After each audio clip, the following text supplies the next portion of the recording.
Good morning प्यारे विद्यार्थियों, online class में आपका स्वागत है। हाँ तो प्यारे विद्यार्थियों, हम बात करते हैं आपका जो तीसरा पार्ट है भारत नेपाल संबंध।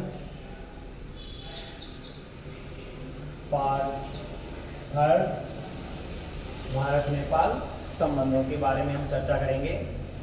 तो देखिए, आज जिस क्षेत्र को हम दक्षिणी एशिया कहते हैं उसकी ऐतिहासिक पहचान हिंदुस्तान से ही है और भारत, पाकिस्तान और बांग्लादेश ये 1947 में एक अविभाजित राज्य रहे थे, जिसकी आज़ादी के लिए एक संयुक्त लड़ाई लड़ी गई थी। श्रीलंका, ब्रह्मा भी ब्रिटिश साम्राज्य की प्रशासनिक व्यवस्था में भारतीय उपमहाद्वीप के साथ घनिष्ठ रूप से जुड़े हुए हैं। न केवल इन दोनों देशों में बड़ी संख्या में भारतीय अप्रवासी निवास करते हैं, वहाँ के आर्थिक सांस्कृतिक जीवन में असाधार भूमिका भी निभाती है। और यह भी सच है कि ब्रह्मा हो या श्रीलंका, इनको कोई भी भारतीय विदेशी नहीं समझता है। नेपाल को भी इन्हीं उदाहरणों से भिन्न वो नहीं कहा जा सकता है। नेपाल हिमालयी पहाड़ियों में बसा हुआ एक छोटा सा देश है और भारत और चीन के मध्य एक बफर स्टेट के रूप में वो काम करता है, क्योंकि नेपाल ही वो देश है जिससे कि भारत और चीन की सीमा का एक बफर स्टेट कह सकते हैं। इसके साथ साथ यह विश्व का एकमात्र हिंदू राज्य भी है और वर्तमान में यहाँ पर जनतांत्रिक धर्मनिरपेक्ष शासन प्रणाली है। आधुनिक नेपाल के निर्माता कहते हैं कि पृथ्वी नारायण शाह, जो 1723 से 74 के नेपाल के लिए कहा था कि यह देश दो चट्टानों के बीच खिले हुए फूल के समान। अब दो चट्टानें कौन से बताओ, एक और भारत और दूसरी और चाइना, और इनके बीच में एक खिले हुए फूल के समान है, जो दोनों के बीच में एक संतुलन को बनाए रखता है। इसके साथ अगर हम बात करें तो हमारे संबंध दक्षिणी सागरों के सम्राट भारत से भी संबंध मधुर होने चाहिए, लेकिन अपने दोनों पड़ोसियों से वह भारत को खतरे का अधिक बड़ा स्रोत, यानी चाइना के बजाय भारत को नेपाल खतरे का सबसे बड़ा स्रोत वो मानता है। पिछले 200 वर्षों के इतिहास में नेपाल की विदेश नीति का प्रधान विशेषता यही रही है कि दोनों पड़ोसियों के साथ में अच्छे संबंध हो। यानी अगर हम पिछले 200 वर्षों की इनकी देखें तो निश्चित रूप से भारत और नेपाल, भारत और चाइना के बीच में वो अपने मधुर संबंध बनाना चाहता है। अगर हम बात करें भारत और नेपाल की सीमा का जुड़ाव, तो निश्चित रूप से देखिए, भारत नेपाल सीमा जुड़ाव,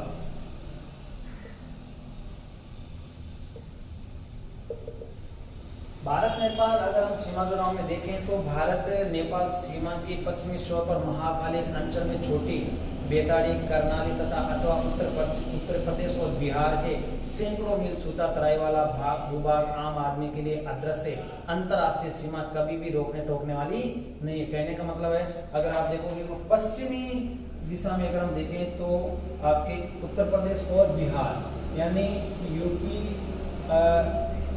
बिहार से सीधा सीधी नेपाल की सीमा लगती है, अंतरराष्ट्रीय सीमा, लेकिन कोई भी व्यक्ति आ जा सकता बिना किसी रोक टोक के, किसी प्रकार की बाधा के नेपाल, या नेपाली लोग भारत और भारतीय लोग नेपाल में आ जा सकते हैं।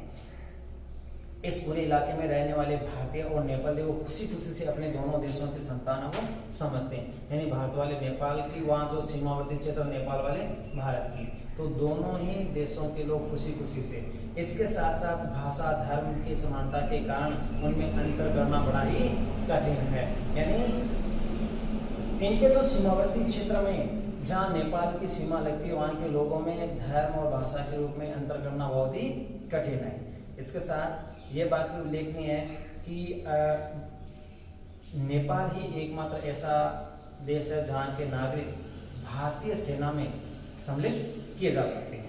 और ये बात उल्लेखनीय है कि आज़ादी के पहले नेपाल औपचारिक रूप से भारत का हिस्सा न रहकर भारत के साथ उसमें घनिष्ठ संबंध एवं आत्मीय संबंध वो बने थे। पाकिस्तान, बांग्लादेश, श्रीलंका की तुलना में कम महत्वपूर्ण नहीं थे। इसलिए ब्रिटिश काल में भारत का रक्षित राज्य था, जो सहर्ष विदेशी संबंधों में और प्रतिरक्षा के क्षेत्र में भारत सरकार का सलाह स्वेच्छा से स्वीकार वो करता था। यानी कि स्वतंत्रता के बाद में विदेशी संबंध और रक्षा संबंधों में हमेशा ही वो भारत का परामर्श वो लेता रहता था। और भारत की बात को निश्चित रूप से वो मानता नहीं था। तो कहने का अर्थ है भारत जो सीमा का जुड़ाव है वो भारत और सीमा का जुड़ाव ऐसा है कि वहाँ पर जो भी सीमावर्ती क्षेत्र है वहाँ के नागरिक बिना किसी रोक टोक के, बिना किसी बाधा के एक दूसरे के क्षेत्र में आ जा सकते हैं, हंसी खुशी से आ जा सकते हैं। उनमें किसी प्रकार जैसे धर्म है या भाषा के आधार पर उनमें विभिन्नता करना बहुत ही कठिन हो जाता है। अब हम बात करते हैं नेपाल के साथ कड़वाहट के मुद्दे, है ना। तो भारत नेपाल के कड़वाहट के मुद्दे।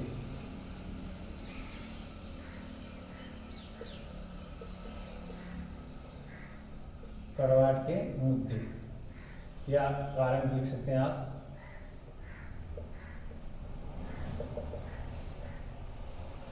अब देखिए भारत और नेपाल के बीच में कड़वाहट के कौन कौन से ऐसे मुद्दे हैं, कारण हैं। तो विडंबना है कि पाकिस्तान से इतर जो भी अन्य पड़ोसी देश हमारे मित्र हुआ करते थे वो भी क्रमशः हमसे दूर होते चले गए। जैसे पाकिस्तान के साथ में हमारे शत्रुतापूर्ण रवैया हुआ, वैसे धीरे धीरे धीरे धीरे सभी जो मित्र थे वो एक एक करके उनमें भी कड़वाहट के मुद्दे वो बन गए हैं। नेपाल के साथ हमारे जितने घनिष्ठ आत्मीयता व सांस्कृतिक संबंध शायद वो किसी भी दूसरे देश के साथ में नहीं हो सकते। और नेपाली नागरिक भारतीय सेना तक में देखो भर्ती हो सकते हैं। केवल नेपाल ही एकमात्र ऐसा देश है जिनके नागरिक भारतीय सेना में वो सम्मिलित हो सकते हैं। लेकिन आज भारत के प्रति नेपाल की जो भाषा जितनी उग्र सुनने को मिलती है उतनी शायद किसी और देश की सुनने को नहीं मिलती है। कभी 1950 में विषम संधि तनाव पैदा करती है, तो कभी नदी जल विवाद। ये कुछ भारत और नेपाल के बीच में कड़वाहट के मुद्दे। एक तो आप देखोगे कि 1950 की संधि, 1950 में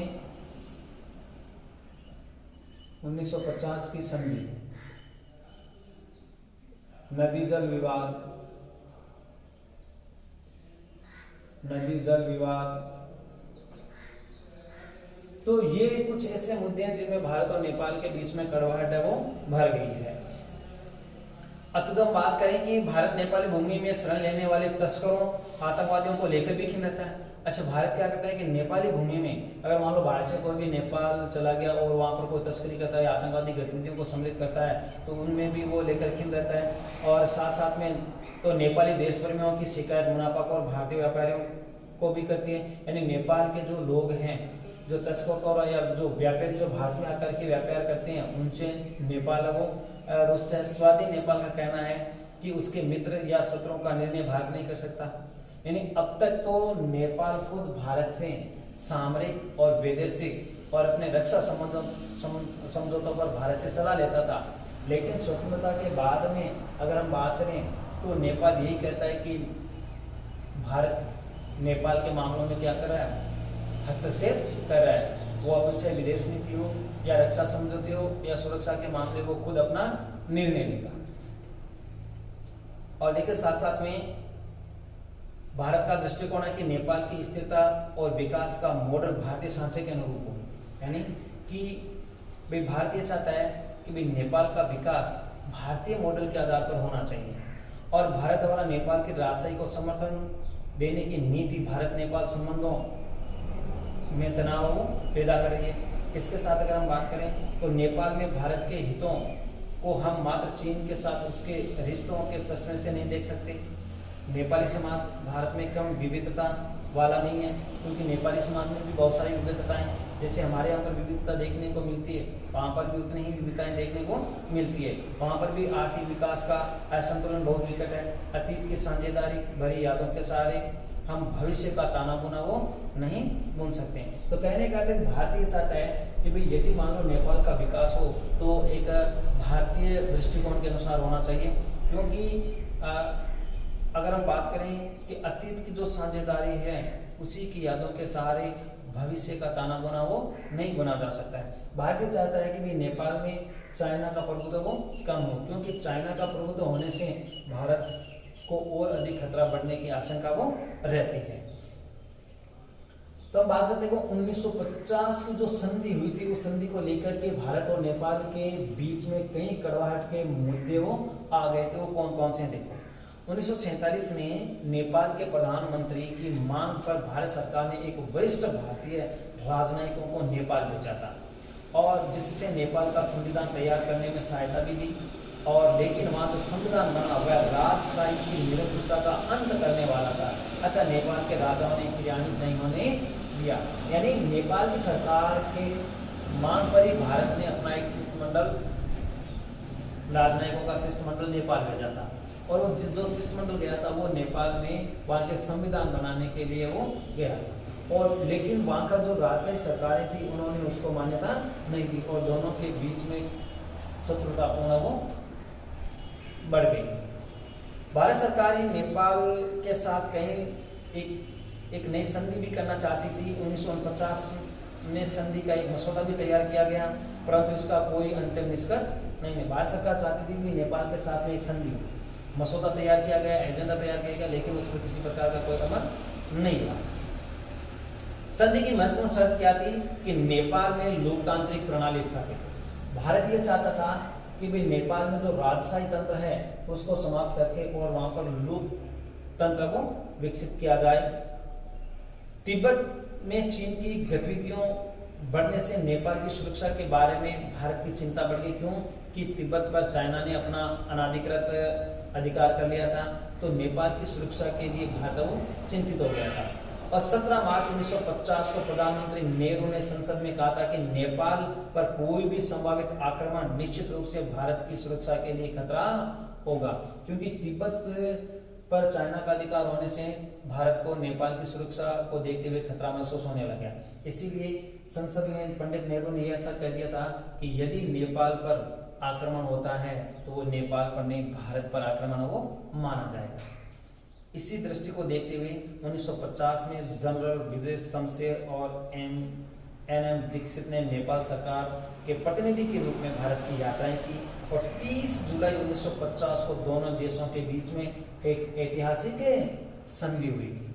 और इसी बीच नेपाल में घटित घटनाओं के कारण भारत सरकार और नेपाल की राणा सरकार के मध्य तनाव भी उत्पन्न हो गया। यानी कि भारत और नेपाल के बीच में 1950 में संधि तो हो गई थी, लेकिन उसी समय नेपाल में कुछ राजनीतिक घटनाएं घट गई और उन राजनीतिक घटनाओं के कारण नेपाल की जो राणा सरकार थी और भारत सरकार के बीच में तनाव के मुद्दे वो खड़े हो गए। तो नेपाल की सरकार ये नहीं चाहती थी कि भी नेपाल में लोकतांत्रिक या जनतांत्रिक सरकारें स्थापित की जाए। और नेक्स्ट देखने को नेपाल में राणाशाही का विरोध। नेपाल में राणाशाही का विरोध और इसमें भारत की क्या भूमिकाएं रही। तो देखो 1950 में जो संधि हुई थी उस संधि से राणाशाही की मुक्ति के पाने के लिए प्रयास हो गए, क्योंकि नेपाल की जनता भी चाहती थी कि राजशाही शासन समाप्त हो जाए और वहां पर लोकतांत्रिक शासन की प्रक्रिया वो प्रारंभ हो जाए।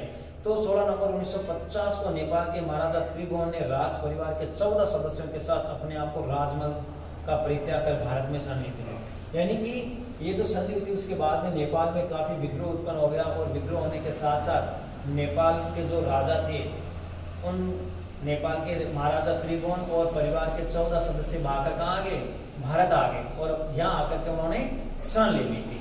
और राणा शमशेर के विरुद्ध गृह युद्ध शुरू हो गया और यह विद्रोह भारत के भूभाग से ही संचालित किया जा रहा था, यानी भारतीय भूभाग से ही ये विद्रोह संचालित किया जा रहा था। और अंत में भारत के सहयोग से नेपाल में राणाशाही का क्या हुआ अंत और नेपाल के महाराजा त्रिभुवन वास्तविक शासक बने और लोकतंत्र की स्थापना हुई। यानी उसके बाद विद्रोह समाप्त हुआ और भारत सरकार की सहायता से महाराजा त्रिभुवन वहां के वास्तविक शासन बन गए और लोकतंत्र की स्थापना हुई। इसमें पंडित नेहरू ने कहा कि नेपाल की स्वतंत्रता का सम्मान करते हुए हम नेपाल में कोई अव्यवस्था सहन नहीं कर सकते। पंडित नेहरू ने भी ये बात स्पष्ट कर दी थी कि भी नेपाल की सुरक्षा हमारी जिम्मेदारी है, इसलिए नेपाल में हम किसी भी प्रकार की अव्यवस्था होने नहीं देंगे और उनको बिल्कुल आश्वस्त कर दिया था।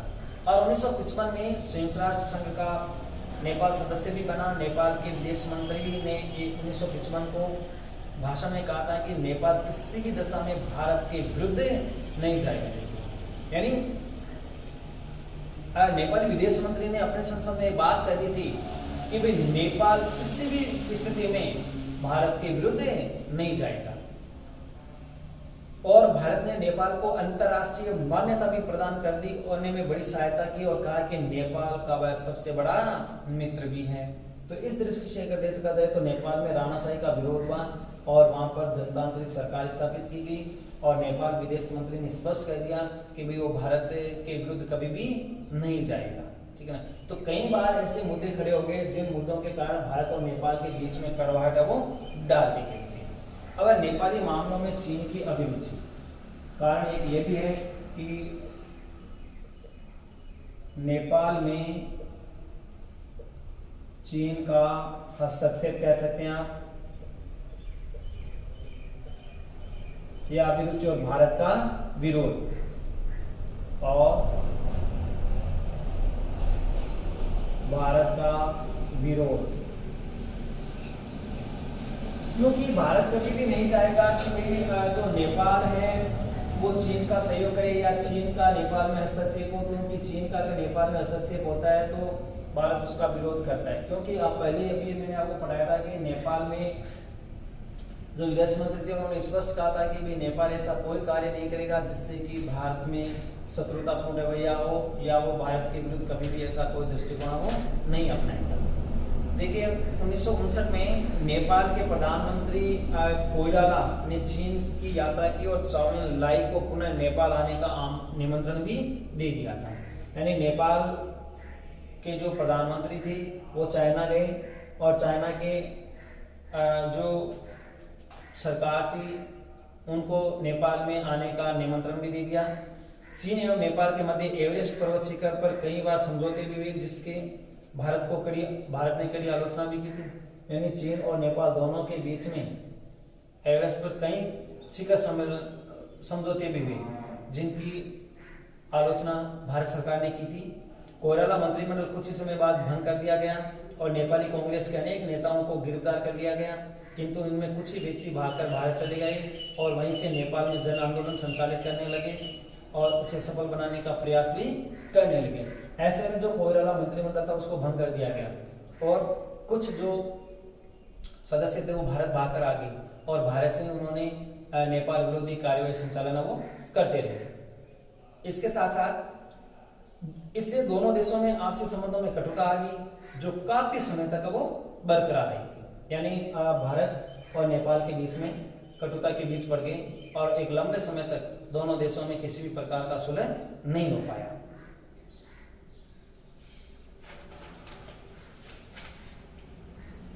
ये कुछ कड़वाहट के मुद्दे थे भारत और नेपाल के बीच में, जैसे 1950 की संधि है, नदी जल विवाद है, नेपाल में राणाशाही का विरोध है और नेपाल में चीन का हस्तक्षेप और भारत का विरोध। तो इन मुद्दों के आधार पर हम देख सकते हैं कि नेपाल और भारत के बीच में कई कड़वाहट के मुद्दे हैं, लेकिन इन मुद्दों को फिर से सुधारने के लिए भारत सरकार ने और नेपाल की सरकार ने कई प्रयास भी किए थे और इनके चलते 1950 में जो द्विपक्षीय संधि थी उसको भी समाप्त वो कर दिया गया।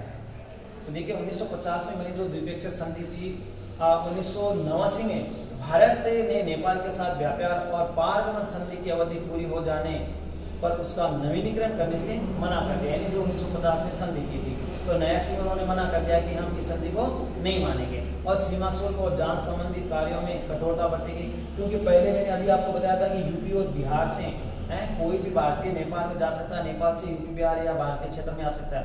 अब नेपाल की सरकार ने क्या किया कि अपने इन अंतर्राष्ट्रीय जो संबंधों पर वो कठोरता बरतनी शुरू कर दी। अब कोई भी भारतीय सीधा नेपाल नहीं जा सकता था, उन पर सामान पर टैक्स बढ़ा दिया गया या नेपाल से कोई भी नेपाली भारत में नहीं आ सकता था, क्योंकि ऐसा करने से सीमा पार से उन्होंने टैक्स वो बढ़ा दिया या कस्ट जो लगान था वो बढ़ा दिया था। इसके साथ साथ अगर हम बात करें तो सीमा शुल्क और जांच संबंधी कार्यों में कठोरता बढ़ती गई और इस संधि के समाप्त होने के बाद दोनों देशों के बीच देखो छोटे छोटे मतभेद वो शुरू हो गए। तो भारत चाहता था कि नेपाल सरकार से 1950 की शांति और मैत्री संधि की पाबंदियों का सम्मान करें और द्विपक्षीय रिश्तों का ताना बाना फिर से वो तैयार करें। लेकिन 1950 की वह संधि जिस आधार पर भारत नेपाल संबंधों की नींव रखी गई थी उसका अनुच्छेद 7 ये कहता है कि एक देश के नागरिक दूसरे देश में निवास, जायदाद कि मिल्कियत, उद्योग और व्यापार में भागीदारी, घूमने फिरने के सामान अधिकार, पारस्परिक अधिकार पर वो दिए जाएंगे। यानी कि भारत के नागरिक नेपाल में जा सकते हैं और नेपाल के भारत में आ सकते हैं बिना किसी रोक टोक के, बिना किसी बाधा के, बिना किसी प्रतिबंध के। ये 1950 की संधि में था, लेकिन 1989 तक आते आते नेपाल सरकार ने अब उन नियमों में बहुत ज्यादा क्या कर दी, कठोरता कर दी और दोनों देशों के बीच में संबंध बहुत ज्यादा क्या हो गए, कड़वाहट से भर गए। तो इस दृष्टि से अगर हम देखें तो भारत नेपाल के मध्य कुछ ऐसे मतभेद हैं जिनको मैंने आपको पहले ही बता दिया था। कुछ ये राणा परिवार की हत्या और नेपाल में लोकतंत्र की हत्या, आप इनको भी लिख सकते हो और साथ में ये भी आप वो लिख सकते हैं। तो स्पष्ट दिया भारत नेपाल के मध्य मतभेद। सबसे पहला है नेपाल का स्वयं को शांति क्षेत्र घोषित करने का दबाव, यानी बार बार वो भारत पर दबाव डालता है कि भाई नेपाल को शांति क्षेत्र घोषित वो किया जाए। तो भारत और नेपाल के सुरक्षा संबंधी सम्मान होने पर भी उनके संबंधों में अत्यधिक वो उतार चढ़ाव, देखो दोनों के संबंध एक जैसे हैं लेकिन फिर भी दोनों में काफी उतार चढ़ाव भी आया हुआ है। ये आपके 5वां नंबर है, नेपाल को शांति क्षेत्र घोषित करना।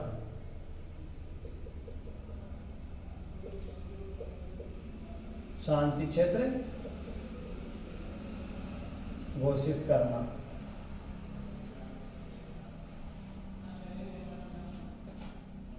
तो हम देखते हैं कि बार बार नेपाल का आग्रह है कि नेपाल को शांति क्षेत्र घोषित किया जाए और भारत सरकार का दृष्टिकोण यह है कि केवल नेपाल को ही क्यों, संपूर्ण भारतीय उपमहाद्वीप को ही क्या किया जाना चाहिए, शांति क्षेत्र को घोषित किया जाना चाहिए। ठीक है ना, भारत इसे अपना विरोधी प्रस्ताव मानता है और यह उसके अनुसार अप्रत्यक्ष रूप से भारत पर एक प्रकार का क्या करता है, दोषारोपण भी करता है।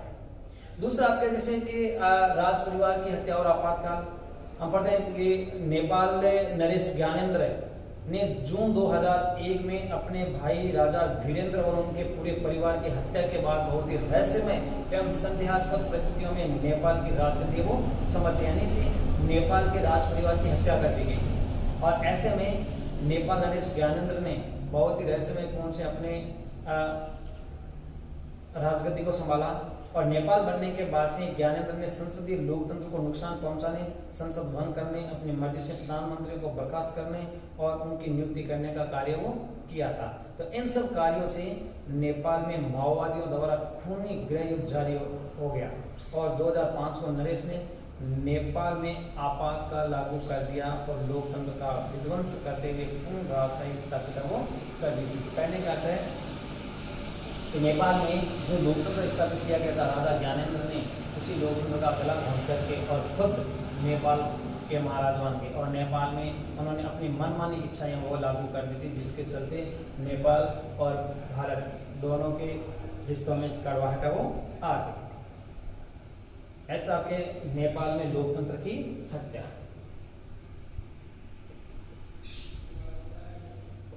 नेपाल में लोकतंत्र की हत्या।